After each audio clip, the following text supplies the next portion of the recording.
Hello everyone, welcome back to Trek A Day. It looks like Pop Culture Coffee has finally done what they should have done with the first round of Star Trek coffee, and they did a Janeway coffee, as well as Raktajino Klingon coffee. Janeway coffee is the first thing that would have come to my mind if I was trying to sell coffee to Trekkies, and they finally did that. Janeway, just a coffee, black, dark roast. That famous quote, "There's coffee in that nebula." I mean, come on. How could they have not done that to start with?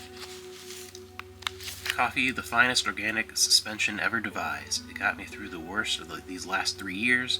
I beat the Borg with it. From Hunters. So again, Janeway, someone who's always associated with coffee in Star Trek. A lot of great coffee quotes like that. So it's crazy they didn't do this to start with. This is the one of these that we'll actually try and, I'm going to bought coffee, I'm going to drink the coffee. I'll actually try and keep the packaging for this one just because of that. Not something I would really tend to do with the Star Trek, like a food type item, but yeah, I'm still going to open it and use it because why would I get that and not use it? But I'm going to try and open it very nicely and actually keep the packaging for this one because it just makes the most sense for me with coffee. So that, and then one I think is interesting, but it's cool, but it's a bit of a missed opportunity to why would this not be Cisco on this here. It's still cool to have the Klingon emblem and actually have things written out in Klingon for this butterscotch flavored dark roast coffee.